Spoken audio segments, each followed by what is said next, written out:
Salam sejahtera satu teratai. Apa kabar semua? Sudah makan? Okey, tengah hari ini kita ada kelas ya, 40 minit saja. Jadi cikgu akan terangkan apa itu proses reka bentuk dan kita akan fokus hari ini kepada project brief.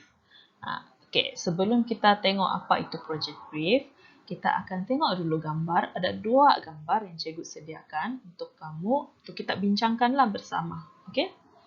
Okey, kita tengok gambar pertama. Gambar pertama ini adalah di sebuah kafe. So, di sebuah kafe, katakan ini di restoran Firas. Kafe Firas yang ada di Pekan Setco tu. Yang sekarang ni kita ada 3 orang. So, ada 2 orang ni. Ini adalah A, ini adalah B. Diorang adalah pelanggan. So, pelanggan ini sedang membuat pesanan kepada pekerja C. So, dia cakap dia mau apa, dia bagi tahu pekerja C. A sama B ni, diorang mau pesan makanan. So, C mengambil semua pesanan itu dan disimpan sebagai data. So, data ini akan dibawa ke dapur, akan dibawa ke mesin register untuk pembayaran nanti kan. Jadi, semua data-data ini adalah mengenai pesanan A dan pesanan B. Okey, kita tengok gambar yang kedua pula ya. Okey, gambar kedua. Katakan ini kita punya Encik D. So, Encik D pergi buat kereta. Dia pergi sandakan buat kereta. Okey, di sandakan sana ada banyak buat kereta. Jadi, Mr. D ni, Encik D cakap dia mau cek apa? Tayar. Dia mau cek apa lagi? Dia mau cek engine. Betul. Okey, katakan dia mau cek ini. Lepas tu, sampai di tempat sana, dia orang akan tanya, okey, mau cek apa encik? So, dia cakap tayar. Okey, dia tick sini. Engine, dia tick sini. Dan seterusnya. So, kita tengok di sini. Kita ada pelanggan Encik D dan kita ada orang yang menguruskan permintaan Encik D. Okey, so tengok So, pelanggan itu dia bukan sendiri-sendiri. Dia bukan sendiri-sendiri. Dia mesti ada orang yang membantu dia. Okey, so kita akan masuk kepada objektif pembelajaran. Tengok sama-sama ya. Okey, ini adalah objektif pembelajaran. So, cikgu harap habis sejak kamu tengok video cikgu ni, kamu boleh mentakrifkan maksud project brief ataupun memberi definisi. Okey, kamu boleh memberikan definisi kepada cikgu apa itu project brief. Nanti cikgu akan bagi latihan, kamu kena buat ya. Cikgu tahu juga kamu punya line telefon di rumah tu tidak kuat. Jadi kalau tidak dapat main game yang cikgu sediakan, kamu boleh buat latihan di buku teks. Okey, yang kedua, kamu boleh mengenal pasti ciri yang ada dalam project brief. So, ciri-ciri itu apa? Karakter dia. Okey, karakter yang ada pada project brief. So, kita ada ciri-ciri dan definisi. Hari ini kita kena belajar 2 inilah. Okey? Okey, so sekarang kita masuk kepada perkara pertama yang kita mau belajar, iaitu definisi project brief. Okey, definisi project brief. Mula-mula kita kena tahu apa itu definisi. Definisi ialah apa itu. Apa itu project brief? Okey, project brief ni dia sebenarnya adalah satu perbincangan awal. Maksudnya, kita kena ada perbincangan awal di antara 2 pihak. So, katakan ini pihak pertama. Lepas tu, ini adalah pihak kedua. Okey, so diorang berbincang. So, yang ini adalah perbincangan antara diorang 2 lah. Okey, so perbincangan ini daripada pengurus projek dengan pelanggan. So, kita tengok sini ya. Adalah daripada pengurus projek dan juga pelanggan. Okey, so kedua-dua ini apabila diorang berbincang, diorang memerlukan seseorang yang kita panggil pereka bentuk. So, ini adalah pereka bentuk. So, apa tugas pereka bentuk tu? Pereka bentuk itu dia adalah seseorang yang menterjemah idea. Oke, daripada apa yang cakap antara pengurus project dengan pelanggan itu, mereka membantu untuk menterjemah atau translate dia kepada bentuk lakaran bebas. Jadi, bila dia sudah selesai semua, kita akan tahu secara ringkas apa sebenarnya pelanggan itu mahu dan apa sebenarnya pengurus projek itu boleh bagi kepada pelanggan. Okey, so kena faham ya. Project brief adalah proses perbincangan awal. Proses perbincangan awal. Okey, sebelum kita pergi ke slide atau muka surat seterusnya, siapakah orang-orang yang terlibat? Pengurus projek, pelanggan dengan mereka bentuk. Apa tujuan mereka bentuk itu ada? Dia adalah seseorang yang menterjemah idea kepada bentuk lakaran bebas. Okey, betul. Okey, so kita akan pergi ke slide seterusnya. Di sini kita berfikir dulu. Apa tujuan project brief? Kenapa mau buat perbincangan awal? Kenapa mau kasih jumpa 3 orang tu? Buat jalan teruskan. Kita kena tahu apa tujuan project brief. Okey. Cuba kamu bincangkan. Cikgu bagi masa.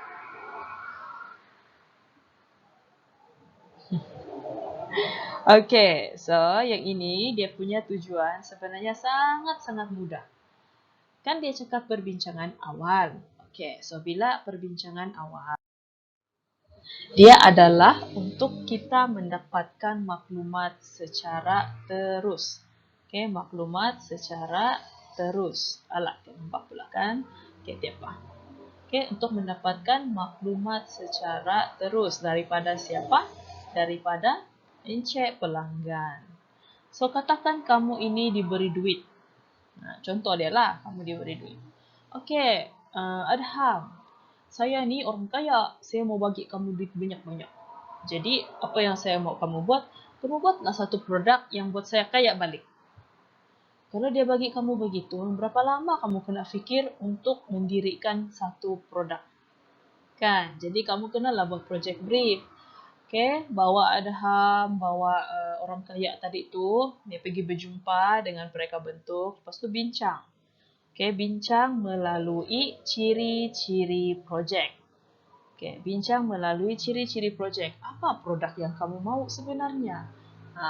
Barulah kita tahu macam mana kita mau membantu pelanggan kita. Okey? Okey, so sekarang kita sudah tahu apa itu definisi dia kan? Kita sudah tahu siapa yang terlibat. Kita tahu apa fungsi-fungsi dia. Kita tahu apa tujuan project brief. Okey, next kita tengok kepada ciri-ciri project brief. Okey, di sini cikgu akan tutup cikgu punya screen sebab tidak nampak yang di bawah ini kan? Okey, sekejap ya. Okey, so di sini kita tengok dalam ciri-ciri ini kita ada 1, 2, 3, 4, 5, 6, 7 ciri-ciri project brief. So yang pertama sekali kita kena tahu apa tajuk projek.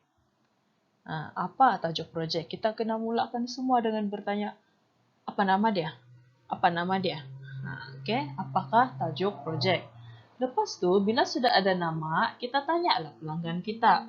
Apa yang kamu nampak kepada projek kamu ini? Apa permulaan dia? Apa penghujung dia? Apa fungsi dia? Apa kegunaan? Mau jual pada siapa? Semua itulah. Okey, dan kita tengok kepada kriteria. Apa yang ada pada projek kamu. Dan keempat, kepada perancangan pengurusan projek. Kelima, analisis. Keenam, lakaran. Dan yang ketujuh adalah mock-up. Okey, so yang dari 1 sampai ke 7 ini akan diterangkan secara lebih teliti lah. Okey, kita tengok pada yang pertama ya. Kita tengok pada tajuk projek. Okey, tajuk projek. So first kita kena tahu nama. Apa nama kita punya projek? So apa produk yang kamu mau hasilkan? Mesti bagi tahu secara spesifik. Contoh dia, kalaulah cikgu cakap, saya mau buat satu produk. Okey. Cikgu balik. Oke, saya mau buat satu produk. Produk ini saya mau buat selipar. Kamu sebagai pereka bentuk, kamu akan berpikir, selipar, macam-macam jenis selipar. Selipar apa dia mau nih?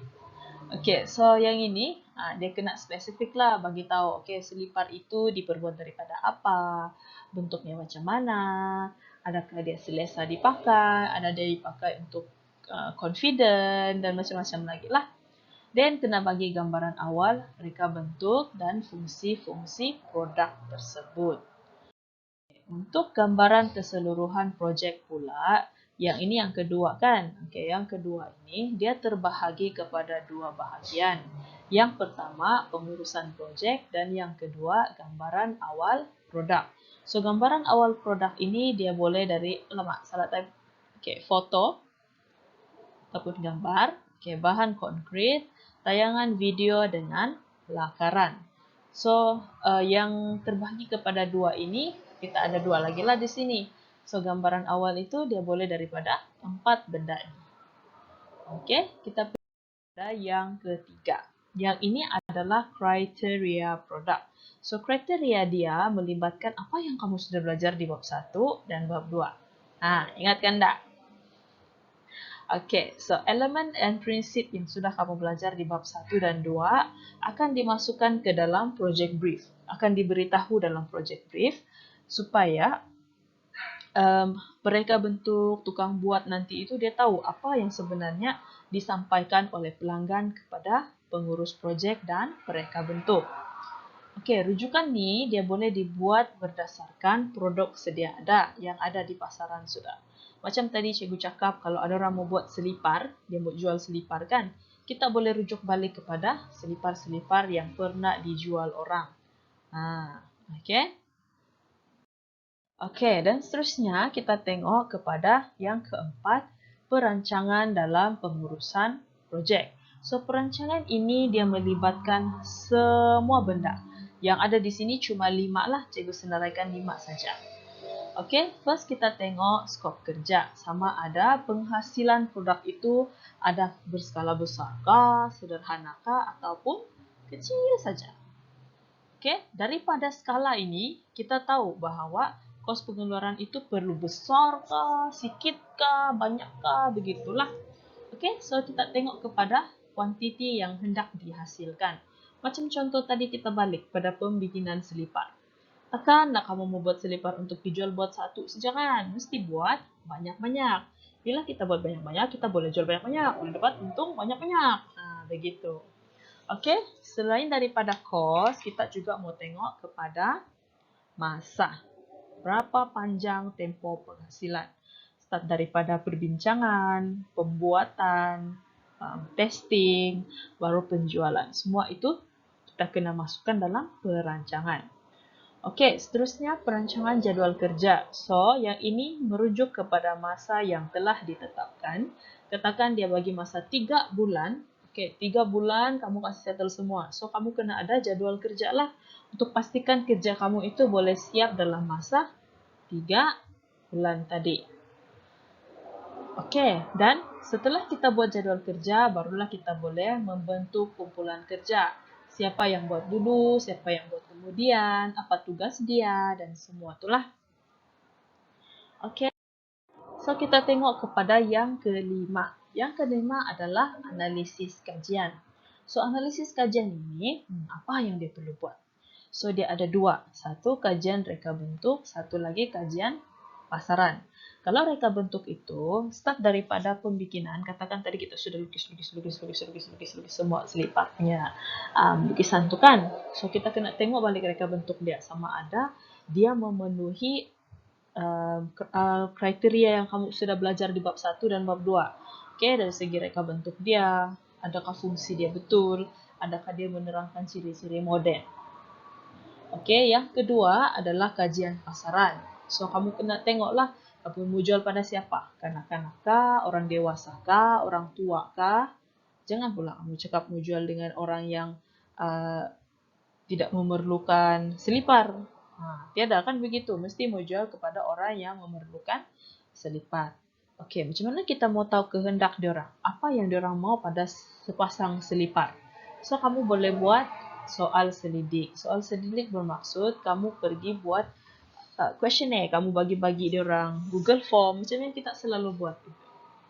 Okey, dan juga pemerhatian. Tengoklah dalam 10 orang yang lalu depan Fungming itu, sebelum dia orang masuk beli barang, kamu tengok pakai selipar kah kasut, kasut tinggi kah selipar. Nah, buat pemerhatian. Okey. Okey, yang terakhir sekali adalah penghasilan mockup dan model. So yang ini dia diperbuat daripada bahan yang senang didapati dan selalunya sama ada dia berfungsi sepenuhnya ataupun separa berfungsi, half-half saja. Okey, so ini adalah penghasilan mockup. So kita sudah tengok ciri-ciri project brief dan cikgu sudah terangkanlah. Okey, so selepas ni kita akan buat latihan di buku teks.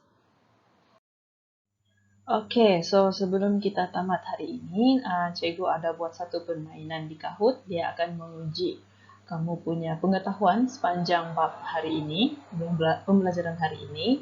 Jadi kamu boleh WhatsApp cikgu untuk link Kahoot itu. Ingat, kehadiran kamu hanya akan diambil apabila kamu WhatsApp cikgu secara personal sahaja. Kalau dalam grup itu, dia tidak dikira hadir ya, mesti secara personal. Bagi tahu nama, lepas tu cikgu akan bagi link. Okey. Dan untuk yang mungkin ada masalah lain tidak dapat main dengan permainan Kahoot ini, okey, ada latihan actually untuk semua ya, latihan supaya kamu lebih ingat, lebih faham apa yang kamu sudah belajar hari ini. Okey, so kerja rumah di buku teks muka surat 64, soalan 1 dan 2 sahaja. Dan muka surat 65 di soalan nombor 6 sahaja. Okey, ingat lepas siap tolong gambar hantar dengan cikgu ya. Cikgu akan periksa. Okey. Okey, so sebelum kita tamatkan kelas pada hari ini, ingat balik apa itu definisi project brief, lepas tu ada berapa ciri project brief dan apa kepentingan project brief. So 3 benda yang penting itu kalau kamu ingat bagus. Okey, kalau tidak ingat, sila tengok balik video ini dari awal. Okey? Okey, so kita buat satu aktiviti sebelum kita habis ya, buat sama-sama, okey? Finger, one finger, turn, turn, turn. Begitu. Turn to a worm. Crawl, crawl, crawl. Two fingers, turn finger, one finger, turn, turn, turn. Turn to a worm. Crawl, crawl, crawl. Two fingers, turn, turn, turn. Turn to a rabbit. Jump. Okay. Kamu boleh coba buat, terus mungkin boleh buat dengan adik-adik kamu. Kalau ada video, send dengan cikgu ya. Okay, thank you kelas untuk hari ini. Kita jumpa lagi di masa yang sama. Cikgu akan up lagi video untuk kamu tengok. Okay? So, good luck buat semua gamification, game-game yang cikgu bagi Kahoot dengan buat latihannya. Okay, see you guys.